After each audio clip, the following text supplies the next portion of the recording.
네, 그러면 2교시 시작하겠습니다. 1교시에서 우리는 이제 그 주택, 금융, 부동산 금융, 금전 융통의 어떤 일반적인 분류, 그 다음에 최대 가능 대출 금액을 계산을 해봤어요. 우리가 지금 이제 순서대로 어떤 걸 공부한다고 그랬어요? 얼마까지, 얼마나 대출 가능하냐. 그 다음에 이제 이번 시간에 공부할 게 금리, 변동금리냐, 고정금리냐. 변동금리는 어떻게 적용하는 건데. 그다음 세 번째, 금리하고 나가면 상환 방식. 만약에 이제 원리금 상환하는데 원리금을 균등하게 갈 것이냐, 원금만 균등하게 갈 것이냐, 혹은 최증식, 점증식이냐, 이런 상환 방식에 대해서 35회에는 계산 문제가 나왔었어요. 얼마나 대출 가능한 거냐. 이게 주택인 경우에 기준은 어떤 거? LTV와 DTI 혹은 DSR. 그 다음에 상가인 경우라면 어떻게 한다? LTV와 DCR, 부채 감당률. 여기서 기억해야 될 거는 연, 디, 저. 여기서 기억할 거는 순, 디, 저. 나누기. 그죠? 예, LTV 기준으로 해서는 뭐 부동산 가치에다가 LTV 비율만 곱하면 쉽게 나오는 거니까 이렇게 해서 계산 문제 해결됐다. 자, 그러면 여기 다시 한번 요거 볼까요? 이 문제에 있어서 첫 번째 LTV 기준은 어떻게 한다? 시장 가치. 여기 3억. 시장 가치 3억에다가 그 다음에 여기 LTV 기준 50%니까 50% 곱하면 1억 5천 바로 나오죠. 그 다음에 DSR 기준은 연, 디, 저. 그래서 6천만 원 여기 연소득. 그 다음에 40% 여기 40% 있으니까. 그 다음에 저당상수 0.12 하면 2억.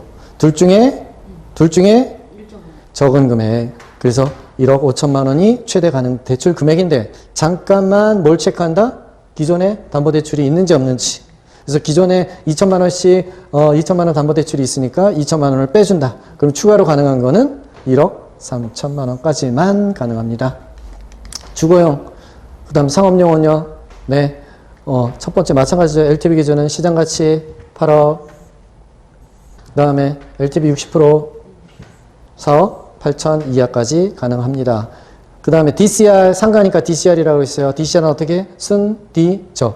나누기입니다.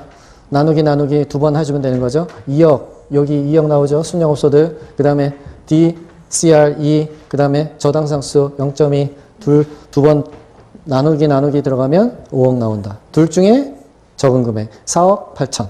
4억 8천이 최대 가능 금액인데 잠깐만 당신 기존 대출이 있어 없어? 있어. 2천만 원씩 원리금 상환이야. 그러면 이거를 대출 금액은 얼마인지를 계산해야죠. 대출 금액은 어떻게 계산한다고요? 여기 원리금 금액을 뭐로 나눈다? 저당상수로. 1천만 원을 저당상수 0.1로 나눠주면 0.2로 나눠주면 5천만 원 나온다. 5천만 원. 그래서 5천만 원을 4억 8천에서 빼준 4억 3천까지만 대출이 가능합니다. 추가 대출 가능합니다. 은행에서는 예, 그렇게 한도를 얘기해 줍니다. 그래서 대출 가능한 한도를 우리는 공부를 했어요. 그러면 이제 금리로 넘어갑니다. 예, 이자는 우리가 고정금리로 갈 건지 변동금리로 갈 건지 선택하라고 은행에서 얘기하죠. 그러면 고정금리는 어떤 식으로 이루어지느냐. 우리가 이미 지난주에 피셔라는 학자가 피셔 방정식을 만들었다고 했어요. 어떻게? 무위험 이자율, 국채 수익률에다가 위험 할증률, 개개인의 신용 점수에 따른 플러스 알파가 붙겠죠. 예, 신용도에 따른 플러스 알파. 그 다음에 향후 인플레이션이 어떻게 올라갈 것 같다. 그걸 감안해서 플러스 알파 해준 그 전체가 고정금리가 된다는 거예요. 예를 들어 5%예요. 무위험 이자율 2%인데요. 당신 신용도 여기 2% 더 플러스 알파 할 거고요. 그 다음에 기대 인플레이션율이 1%가 더 물가 상승률이 있을 것 같아서 그거 합치면 5% 고정금리로 30년 만기 대출해 드릴게요. 얼마까지? 2억까지. 이런 식으로 은행에서 얘기한다라는 거예요. 그럼 고정금리는 이런 방식으로 계산이 되는 거고 5%가 변동금리로 있을 수도 있겠죠. 근데 은행에서 고정금리로 이렇게 30년 동안 고정으로 나간다고 생각해 보겠어요? 대출이 집행이 되었다. 그런데 이제 아까 기대 인플레이션 우리 1%를 예상을 하고 5%라고 정해진 거잖아요. 근데 기대 인플레이션이 갑자기 우리 코로나 이후에 뭐 물가 상승이 엄청났잖아. 그래가지고 이게 3%가 됐대요. 그럼 2%만큼 은행은 손해가 나는 거잖아요. 고정금리 그 실제 인플레이션이 더 높다. 예상 인플레이션보다. 그러면은 은행이 유리하다. 차입자가 유리하다. 차입자가 유리하고 은행은 불리하게 되는 거죠. 그럼 은행은 뭐라고 할까요? 자꾸 변동금리로 갈아타실래요? 뭐 그렇게 이제 유도를 한단 말이에요. 막 선물 같은 거 주면서. 그러면 거기에 넘어가면 안 되겠죠, 이 경우에는.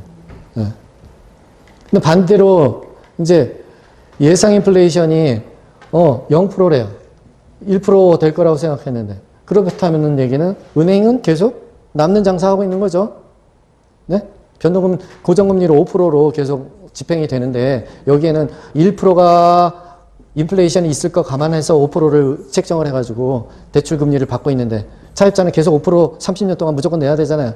그런데 물가 상승률이 실제로 실제 인플레이션은 0%라. 예상 인플레이션은 1%. 그러면 은행이 유리한 경우죠, 이 경우에는. 물가 상승률이 떨어졌다. 실제보다. 예상보다. 그러면 당초 대출을 했을 때보다 더 떨어졌다 그러면 은행은 유리한 것이다. 그래서 이제 이 대출이 장기다 보니까 장기와 기간과 이 고정금리로 갔을 때는 예상 물가 상승률에 따라서 누가 이익이 되고 누가 손해볼 수 있고 그런 게 이제 상황에 따라 달라진다는 거예요. 그러니까 내가 향후에 금리가 어떻게 될 거라는 걸 잘 예측할 수가 있으면 고정금리가 좋고 아니면 어떤 경우는 법령금리가 좋고 이런 걸 정할 수가 있겠죠. 네. 자, 이번에는 이제 변동금리를 볼게요. 변동금리는 어떻게 결정이 되느냐? 기준금리가 있어요. 기준금리는 보통 CD, 양도성 예금 증서라고 하는데 요즘은 CD보다는 코픽스, 은행의 차입금 가중평균 금리라고 하는데 차입 조달금, 조달금리. 은행이 뭐 하루짜리도 은행도 빌리기도 하고 은행도 일주일짜리 빌리기도 하고 또 1년 정기예금이 1년짜리도 있을 수도 있고 막 하단 말이에요. 그러다 보니까 은행이 조달하는 그 금리를 가중평균한 거예요. 가중평균 조달금리. 그래서 이거를 3개월 혹은 6개월마다 변동합니다. 3개월마다 6개월마다 그 가중치를 적용해가지고 새로 계산을 해. 그래서 기준금리가 3.5%가 나왔대요. 근데 가상금리, 신용도 따지고 뭐 하고 했더니 당신한테는 2%를 적용할 거예요. 이렇게 가산됐대요. 그러면 얼마를 변동금리가 처음 시작할 때는 얼마가 되는 거예요? 3.5 더하기 2니까 5.5%가 되는 거죠. 근데 3개월 후에 봤더니 금리가 많이 올랐어요. 왜? 물가 상승률 때문에 전 세계 금리가 다 올랐대. 미국도 올리고 다 올렸대. 그러면 어떻게 될까요? 기준금리 올라가요? 네. 기준금리 당연히 올라가겠죠. 지금 우리가 많이 뉴스에 나오는 거는 이런 거잖아요. FRB가 미국의 중앙은행인데 여기서는 기준금리. FRB 기준금리라는 게 뭐냐면 중앙은행이 시중은행한테 빌려주는 그때 변동금리 기준금리를 얘기하는 거예요. 은행이 개인한테 빌려주는 기준금리를 얘기하는 게 아니라 중앙은행이 은행한테 빌려주는 금리. 근데 이거를 올린대요. 그러면 한국은행에도 기준금리가 있겠어요? 한국은행이 시중은행한테 빌려주는 금리가 있겠죠. 이것도 당연히 올릴 수밖에 없죠. 전 세계가 다 올라가면 우리도 올려야지. 그러지 안 올리면 환율이 또 막 날리니까 마찬가지로 다 올릴 수밖에 없단 말이에요. 이게 다 올라가니까 어떻게 됐어요? 기준금리가 올라가니까 또 여기 시중은행도 다 이거 5%로 올려? 그럼 어떻게 돼? 그 다음 3개월 지나서 그 다음에는 몇 프로 적용받는 거예요? 7%로 적용받아서 3개월 동안은 7%입니다. 이렇게 은행이 알려주는 거죠. 그러니까 계속 금리가 어떻게 된다? 3개월마다, 6개월마다 변동한다. 그래서 변동금리. 이거는요, 30년 동안 계속 5% 고정이에요. 그런 얘기인 거고. 고정금리. 여기를 둘을 어떤 거를 할 거예요? 그때 달라야 되겠죠? 금리 전망에 따라. 금리가 지금 어떻대요? FRB가 지금 이제 슬그머니 금리를 이제 낮추기 시작했죠. 물가를 잡기 위해서 이제 계속 올렸다가 이제 올해 한 2번 정도 내렸죠. 근데 또 최근에 보니까 내년엔 또 당분간 안 내리겠대. 한국은행도 2번 내렸죠. 네, 2번 인하를 했어요. 그렇다는 얘기는 이제 금리가 또 올라갔다가 내려가는 추세일 거예요. 내려가는 추세다. 그러면 여러분은 지금 고정금리가 유리하겠어요? 변동금리로 대출받는 게 유리하겠어요? 차입자는 당연히 변동금리로. 그러니까 금리가 내려가는 하향 시점에서는 변동금리로 가는 게 낫겠죠. 근데 만약에 금리가 반대로 올라가는 추세, 우리 그 코로나 시절 끝나고 나서 문재인 정부 끝나고 나서 그때는 어때? 돈이 엄청 풀리다 보니까 금리가 계속 올라갔다. 그거를 물가 상승률, 인플레이션 압박을 막기 위해서 계속 올렸잖아요. 이때는 고정금리, 변동금리 있으면 차입자는 어떤 게 유리하다? 고정금리 하는 게 유리한 거죠. 네. 반대로 대출자는 변동금리 대출이 유리한 거고. 그러니까 이제 문제에서 차입자냐, 대출자를 물어보는 거냐, 그게 오르는 추세냐, 내리는 추세냐, 이 시나리오에 따라서 어떤 게 더 유리한지가 결정되니까 문제를 잘 파악하고 접근하시면 되겠습니다. 이것도 자주 나오는, 거의 뭐 매년 한 번씩 나오는 문제라고 보시면 돼요. 네. 자, 그러면 이제 우리가 금리도 끝났어요. 대출 금액 정해졌고, 금리도 정해졌어요. 이제는 대출이 실행됐겠죠? 그다음부터 뭐가 남았어요, 이제? 원리금 갚는 것만 남았잖아. 원리금 얼마씩 갚을 거예요? 그, 실제 이제 그거를 물어본다. 네. 36회에서는 아마 이게 나올 가능성이 좀 많아 보입니다. 네. 그래서 연습을 우리는 충분히 해야 됩니다. 자, 원리금 상환 방식, 만기 한번 30년 만기 가가지고 한꺼번에 갚으세요. 주택담보대출은 거의 이 방식 안 쓴다고 그랬죠. 은행에서 이자만 내다가 30년 동안 그냥 아무 원금 상환은 없이 30년 끝난 다음에 그때 원금 2억, 뭐 5억 갚으세요. 그렇게는 대출 안 한다. 은행도 리스크가 크니까. 그죠? 그래서 만기 일시 상환은 주택담보대출, 부동산 금융에서는 거의 안 쓰는 방법이에요. 그럼 어떤 방법이 있는데, 체증식, 다른 말로 점증식이라고. 점차로 증가한다. 뭐가? 원리금 상환액이 점차로 증가하는 거예요. 여기 딱 대출이 이루어졌어요. 여기가 만기예요. 근데 이자 합쳐서 원리금이 점차로 상환액이 늘어난다는 거예요. 이거는 생각해보면 사회 초년병들이 집을 처음 주택을 구입한다 할 때 잘 맞겠죠. 그때는 소득이 적어. 그러니까 원리금 금액도 여유가 없어요. 예, 일단은 조금만 낼게요. 그러다가 대리, 부장, 과장, 부장 승진하면 연봉도 늘어나니까 그때는 많이 갚을게요 하는 그러한 방식인 거죠. 그래서 사회초년병 신혼부부들한테 어울리는 그때 상환 방식이 체증식, 점증식이라고 얘기합니다. 다음 세 번째, 원금을 균등하게 분할하는 상환 방식이에요. 원금이 균등이다. 그런 얘기는 이제 시간을 또 이렇게 그림을 그려보면 대출, 그 다음에 여기 만기 0서부터 시작해가지고 만기 30년 이렇게 될 거 아니에요.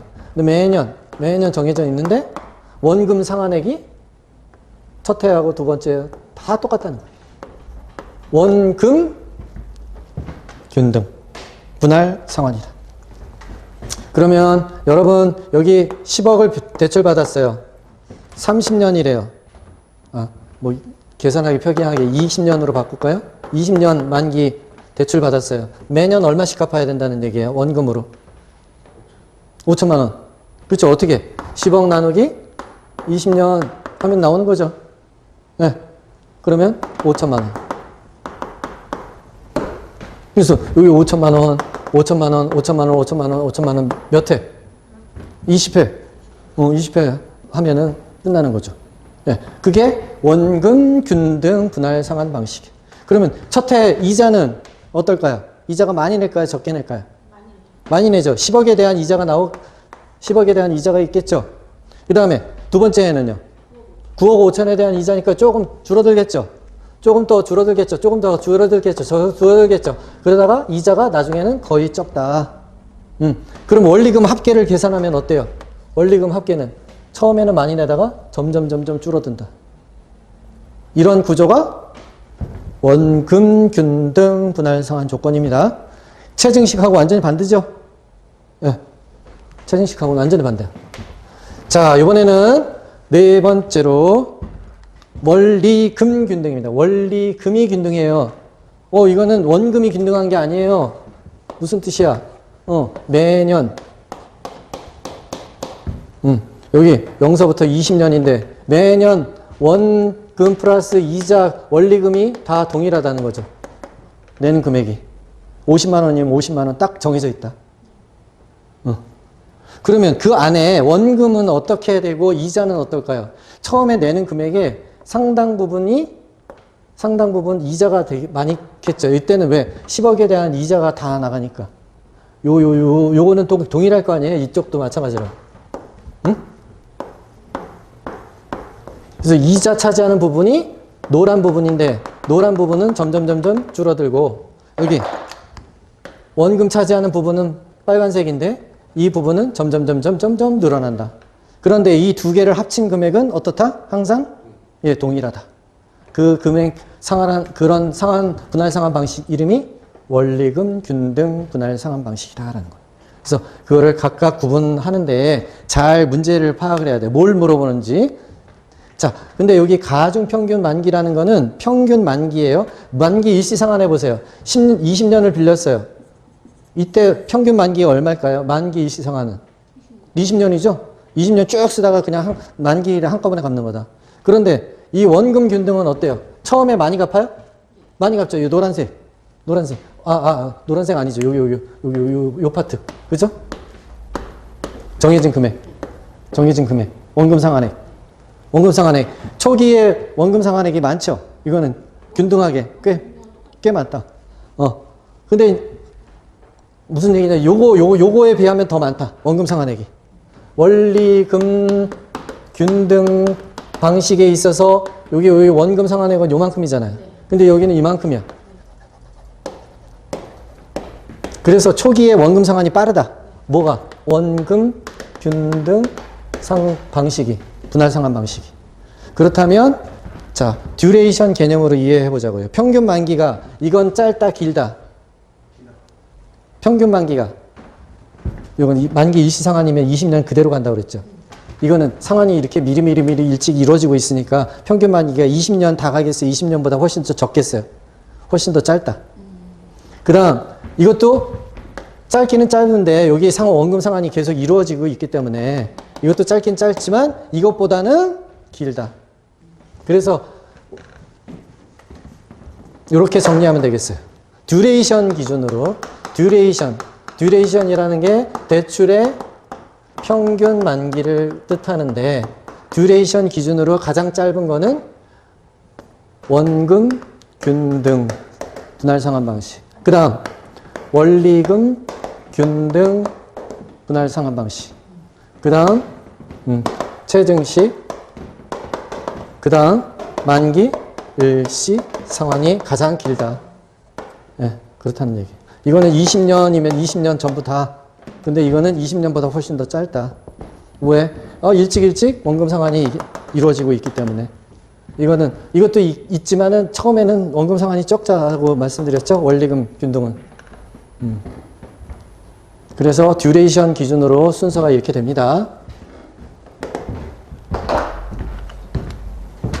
자, 그러면 다시 여러 상황을 가지고 한번 비교를 해볼게요. 원리금 상환액 기준으로는 어떻게 돼요? 원리금 상환액이니까 일단 가장 편한 거는 원리금 균등 분할 상환이면 똑같잖아. 시간에 가면 갈수록 똑같은 게 원리금 균등 상환 방식. 그런데 원금 균등 상환 방식은 어땠어요? 위에서부터 초기에는 많고 점점 적어지는 거죠. 맞나요? 원금 균등. 체증식은 초기에는 적다가 만기에 많이 낸다. 그림 보고선 여기 원리금 상환액이네. 원리금 상환액을 가지고 그림을 그려보세요. 세 방식을 비교해보세요. 그림을 여러분 그실 줄 알아야 된다는 거예요. 만약에 여기에다가 원리금이 아니라 여기는 원금 상환액이라고 하면 어떻게 그려야 돼요? 그림이 틀려지겠죠? 원리금 상환액이 아니라 원금 상환액이래요. 그럼 원금 상환액이라면 어떻게 그려지게 돼 있어요? 일단은 시간에 걸쳐서 동일하게 집행되는 게 있으니까 직선으로 그려지는 게 원금 균등이겠죠.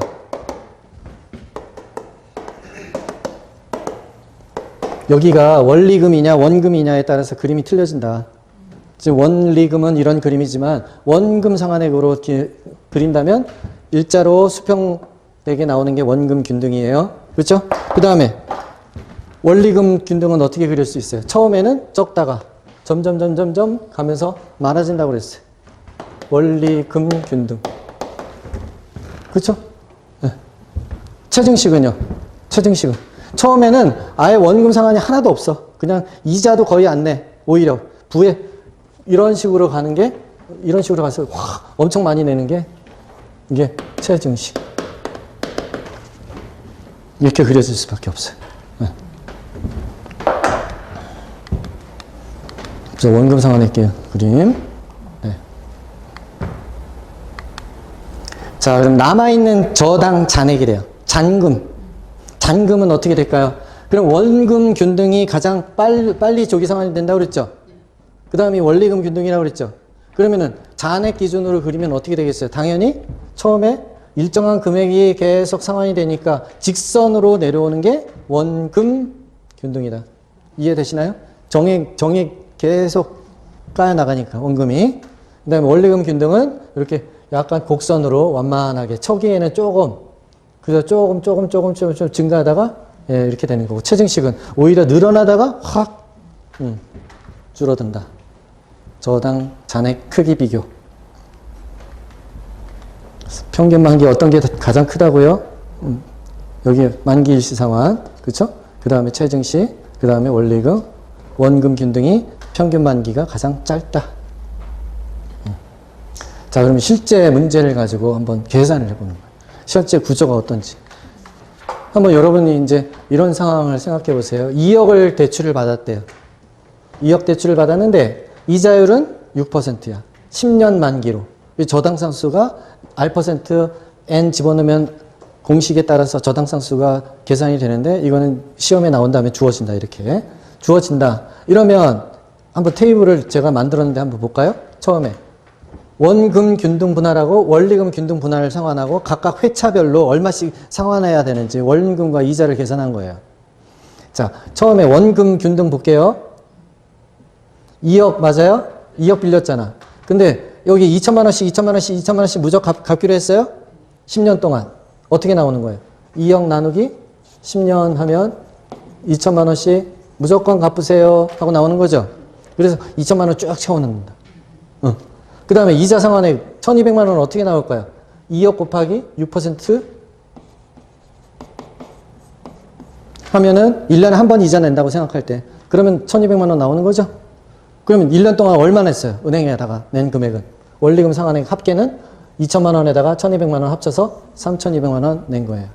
맞죠? 2회차를 볼게요. 2년 차에는 어떻게 되나? 2년 차에는 2천만 원 원금 갚았으니까 그때는 잔액이 1억 8천이야. 그죠? 그럼 이자는 얼마에 대해서만 내면 돼? 2억에 대해서가 아니라 1억 8천에 대해서 6%. 1억 8천 곱하기, 요거는 1억 8천 곱하기 6% 해가지고 나온다. 맞나요? 예, 그래서 금액이 1080만 원으로 줄어든다. 그래도 이때도 2천만 원은 원금으로 무조건 갚아야 되죠? 네. 두 개 합치면 3080만 원 이렇게 되는 거죠. 자, 그러면 시험은 실제로 계산 문제가 나오는데 어떻게 나오느냐? 1회차, 2회차에 물어보지 않아요. 원금 균등 분할 상환 방식에 있어서 갑자기 이렇게 9회차에 이자 금액은 얼마인가요? 물어본다고. 여러분 계산이 빨리 될 수 있겠어요? 네. 어떻게 계산이 되면 돼요? 어떻게 하면 빨리 계산될 수 있을까요? 4천만 원 곱하기 얼마? 4천만 원 곱하기 여기가 4천만 원인가를 어떻게 계산할 수 있어요? 9회차니까 8번 빼면 되잖아요. 그렇죠. 자, 그래서 빨리 계산하는 방식은 이렇게 하는 거다. 대출 금액에다가 그다음에 상환 금액을 빼면 이게 대출 잔액이 나오는 거죠. 잔금액. 여기다가 곱하기 이자율을 하면 그 해당 회차에 이자 상환액이 나오는 것이다.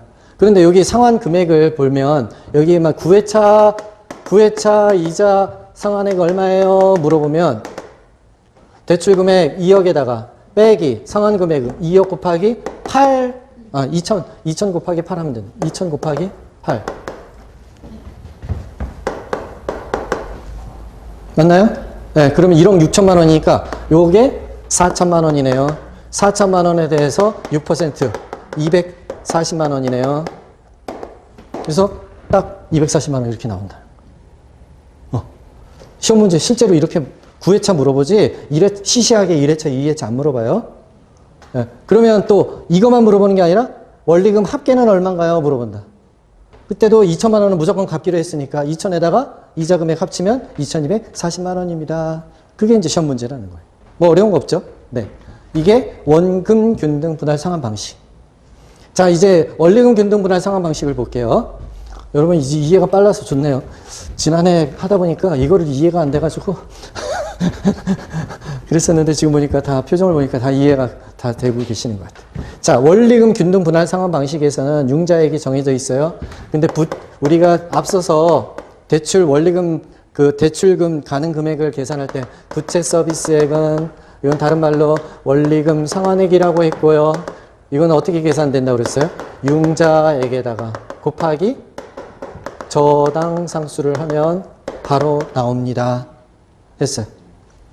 그래서 요 원리금 상환액은 원리금 균등 분할에서 상환 방식에서만 적용되는 공식이에요. 그러면 융자액 얼마예요? 2억 곱하기 저당 상수 얼마? 저기 0.135 하고 딱 곱한다. 그러면 금액이 나오는데 이 금액을 1에서부터 20회까지 매번 동일하게 내면 되죠? 매번 동일하면 돼. 아, 원리금 요거잖아. 이 금액이 나오는 거예요. 그러니까 원리금 균등 분할 상환액 나오면 무조건 먼저 이거 먼저 계산한다. 총액 얼마 갚을 건지. 어떻게 갚는다고요? 융자액 곱하기 저당 상수하면 숫자가 나온다. 그래서 요거는 어떻게 계산이 된다? 2억 곱하기 여기 저당 상수 곱해서 나오는 것이다. 그래서 27, 173, 592 그거 쭉 채워넣어 일단은. 그러면 이제 첫 번째 이자 상환액은 어떻게 계산될까요? 1회차의 이자 상환은 그때는 잔금 빌린 돈 2억이니까 2억에 대해서 6%잖아. 2, 6, 12 해가지고 1억 1,200만 원 나오는 거죠. 그렇죠?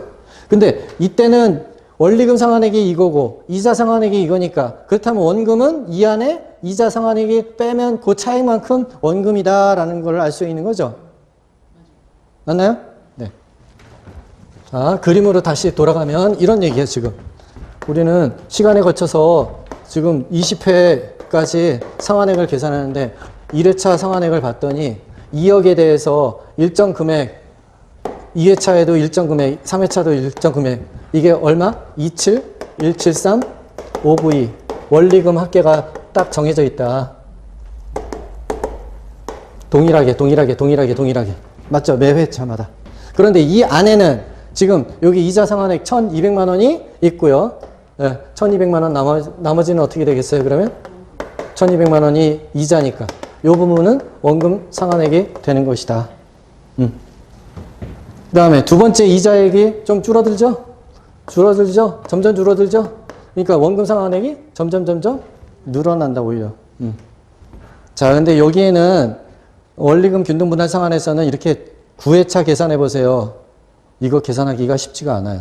네, 다 9번을 해봐. 그렇죠. 이거는 무조건 다 계산은 위에서부터 알아야지만 순차적으로 계산이 되어야지 돼서 이거는 1회차 혹은 2회차의 원리금 합계 원금 상환액, 이자 상환액 물어보지 9회차 물어보지는 않아요. 네, 두 개 성격 차이가 있다. 자, 그럼 다시 한번 정리해 보면 원리금 상환액은 이때는 점점 줄어들죠. 원금 균등 분할 상환에서는 당연히 원금 상환액은 일정하다. 이거 계산할 때는 항상 원금 상환액을 먼저 계산하는 거예요. 이런 방식에 의해서 원금 상환액을 계산한 다음에 이자 상환액을 나중에 계산해서 두 개를 합쳐서 원리금 상환액이 나온다. 근데 원리금 균등에서는 먼저 뭘 구한다? 원리금 상환액을 구한 다음에 이자 상환액 구하고 그 다음에 그 두 개를 차감을 해서 원금 상환액이 구해지는 것이다. 순차적으로 계산한다. 네. 그러면 한번 연습 한번 해볼까요? 네. 한번 해보세요. A는 주택 구입을 위해 연초에 은행으로부터 대출 5억을 대출받았다. A가 받은 대출 조건은 다음과 같을 때 9회차에 원리금 상환액과 13회차 이자 상환액을 순서대로 나열하시오 되어 있네요. 그럼 어떻게 계산한다? 일단은 원금 균등 나오면 순서가 계산할 때 순서는 어떻게 한다? 원금 균등 상환 방식이다. 그러면 먼저 계산할 거는 원금 균등 상환액을 먼저 계산해야죠. 그 다음에 이자 상환액을 계산하고, 그 다음에 3. 원리금 상환액은 어떻게 계산한다? 1 더하기 2 하면 나온다. 그럼 원금 상환액은 어떻게 계산한다?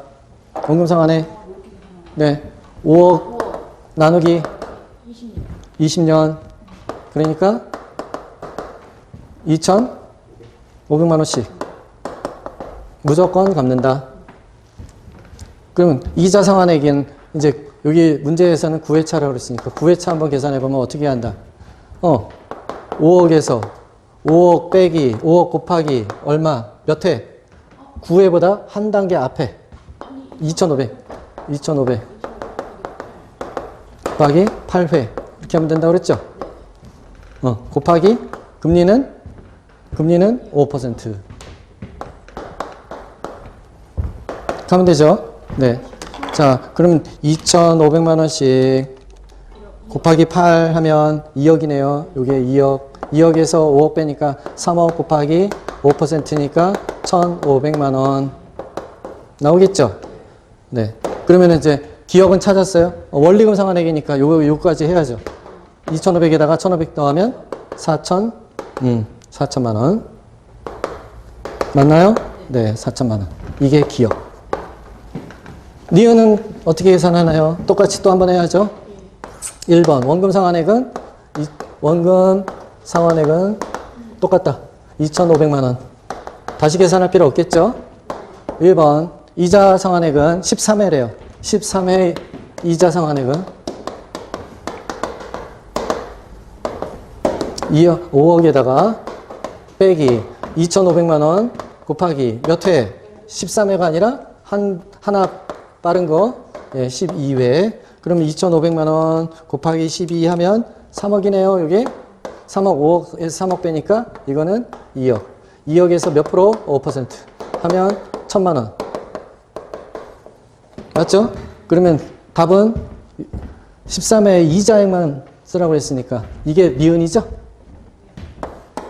그래서 답은 기억 4천만 원, 니은 1,000만 원. 이렇게 나온다.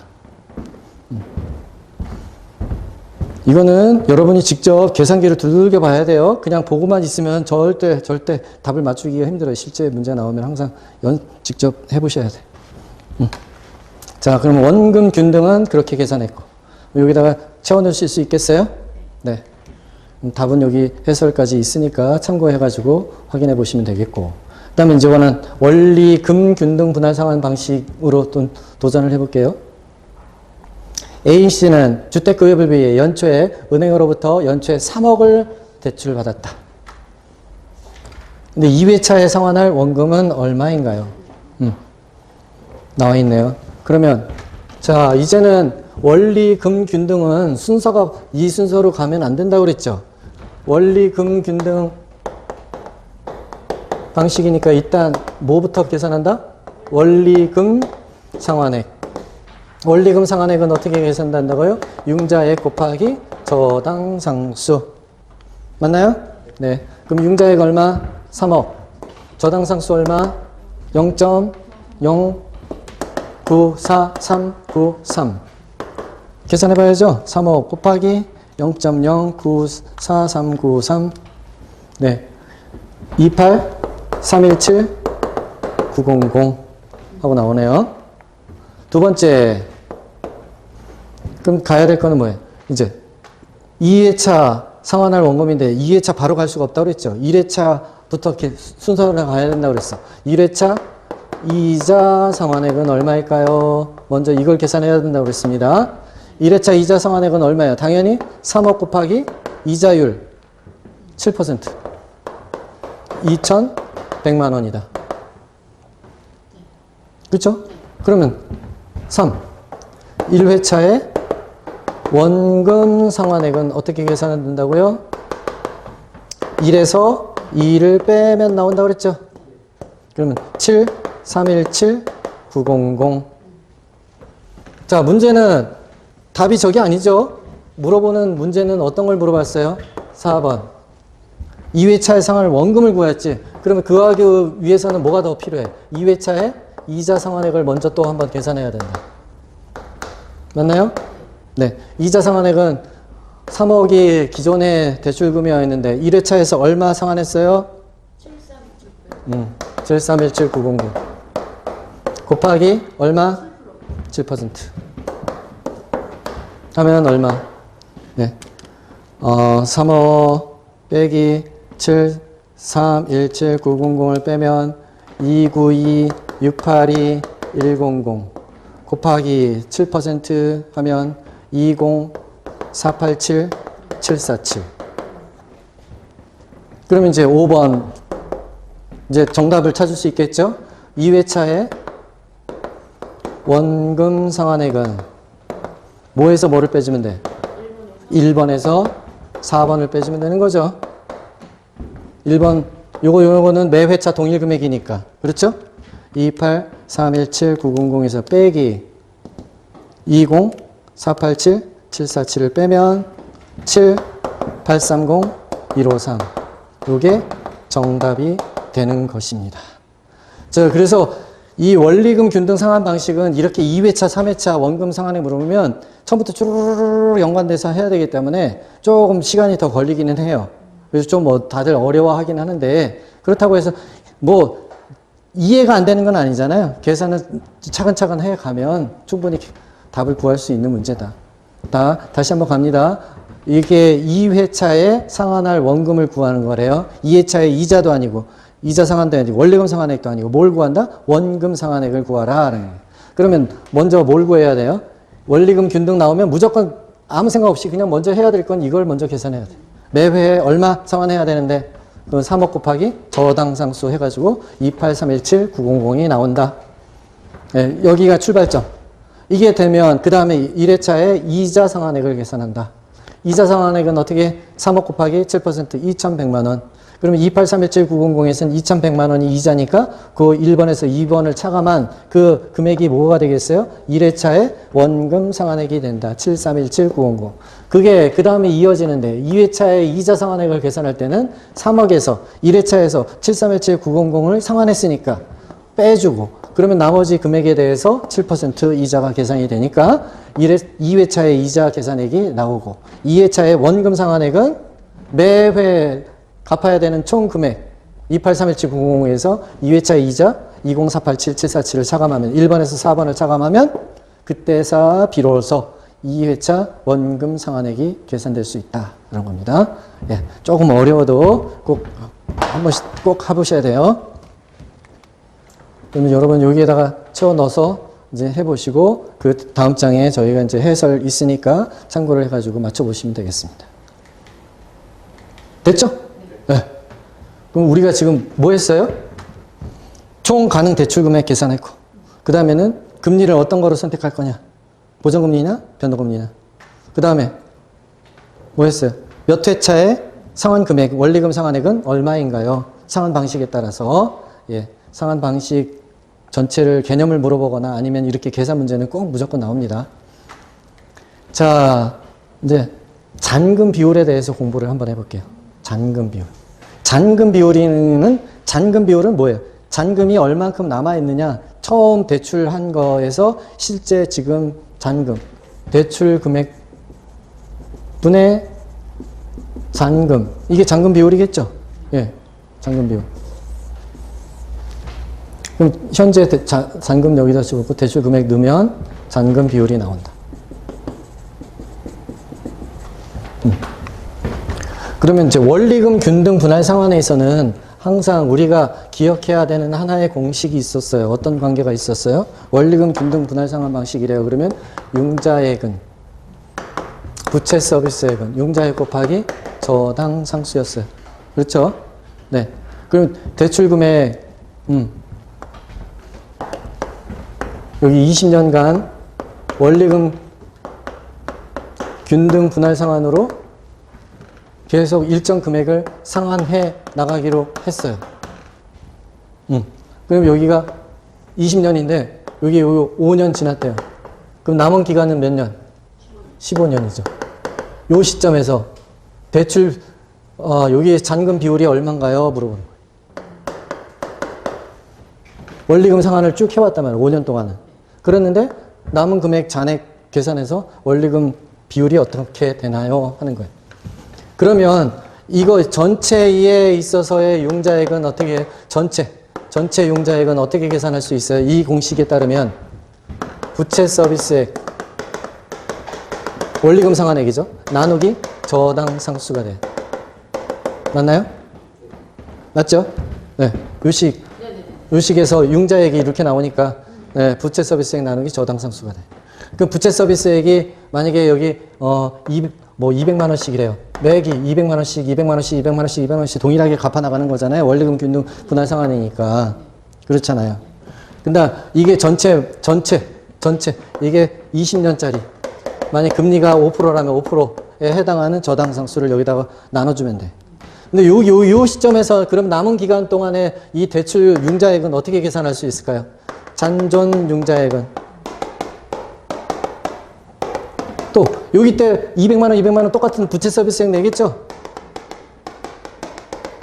나누기 저당 상수를 나눠주는데 이때는 잔존 만기가 20년짜리가 아니라 15년짜리에 5%짜리 그 식에다가 대입을 하면 숫자가 나온다. 그럼 그 저당 상수도 줘요? 그렇죠. 자, 그러면 어떻게 돼? 이게 1이고 이게 2면 지금 융자 비율은 뭐분의 뭐? 잔금 비율. 1분의 2. 그렇죠. 1분의 2가 되는 거잖아요. 그럼 정리하면 어떻게 돼요? 부채 서비스액은 동일한 금액이니까 약분돼서 없어지고 그러면 저당 상수 15년분의 저당 상수 20년. 밑에가 20년이 아니에요? 여기 나눴잖아. 1분의, 예? 그죠? 이게 20년. 맞죠? 맞아요. 예. 1분의 2 하면 요거 하면 2가 어떤 뜻이에요? 2가. 부채 서비스액 나누기 저당 상수 15년. 부채 서비스액 나누기 저당 상수 20년. 이렇게 하니까 요게 약분돼서 저당 상수 15가 밑으로 오고 저당 상수 20이 위 분자로 가게 됩니다. 예. 밑에가 15년, 위가 20년. 저당 상수. 자, 시험에서 근데 또 이거를 또 하나 또 꽈요. 아까 우리가 얘기하다 말았는데 저당 상수는 뭔데? 라고 했더니 제가 설명드리기를 어떻게 얘기했어요? 연금 현재 가치 계수의 역수이다 라고 했고 연금 현재 가치 계수는 1 더하기 1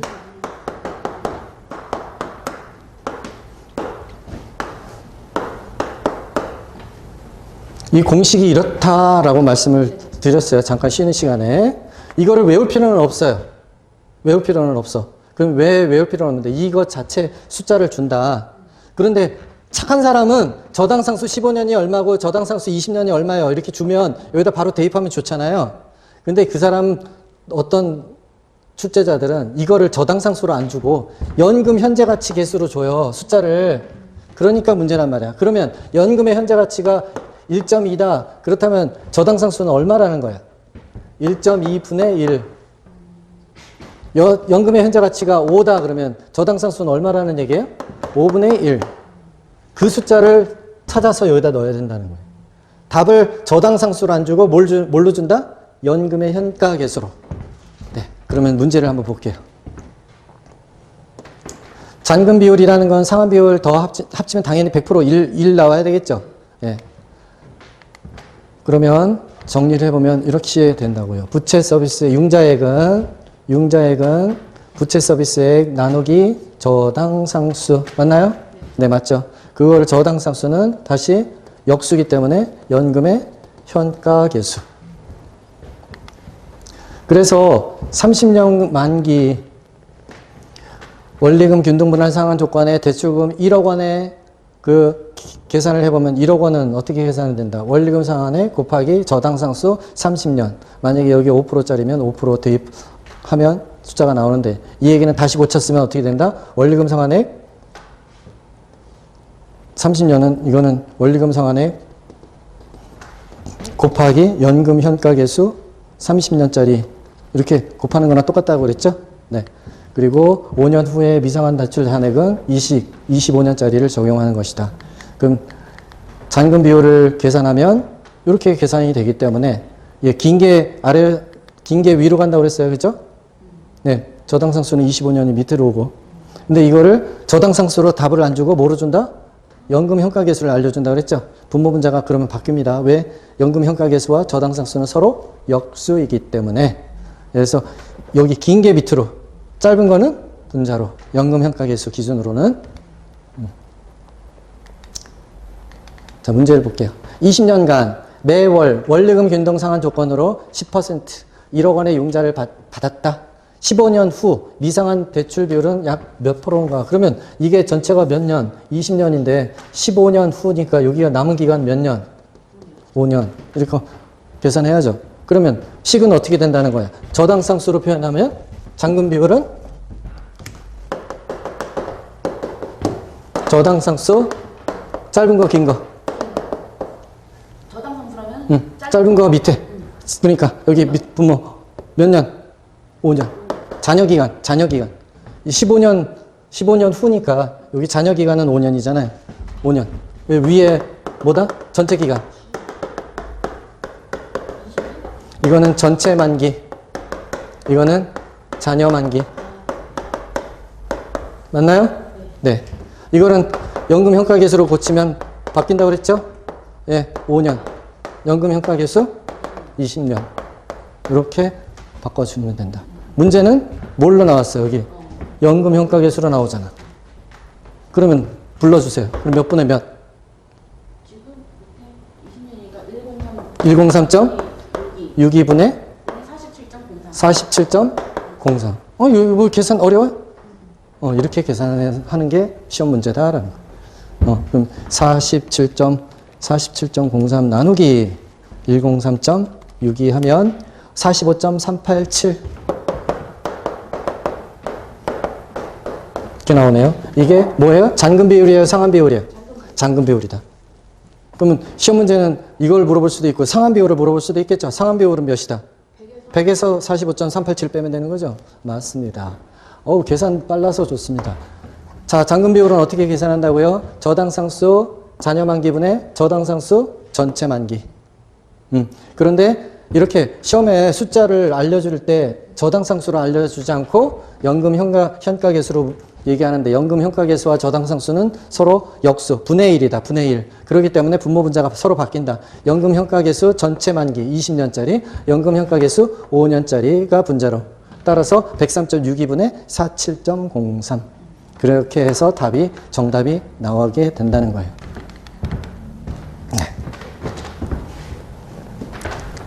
왜 45.386, 예, 그렇게 나오네요. 자, 됐습니까? 예, 됐어요. 자, 그러면은 이제 2교시도 열심히 우리가 계산하다 보니까 2교시가 금방 지나갔죠? 예, 2교시 잠깐 쉬시는 동안에 물 한번 좀 드시고 지금 계산했던 거 우리 원금 상환 방식, 원리금 상환 방식, 그 다음에 잔금 비율 계산하는 거 다시 한번 우리 이제 핵심 필수에 있는 문제를 풀어보시기 바랍니다. 잠깐 쉬었다가 뵐게요.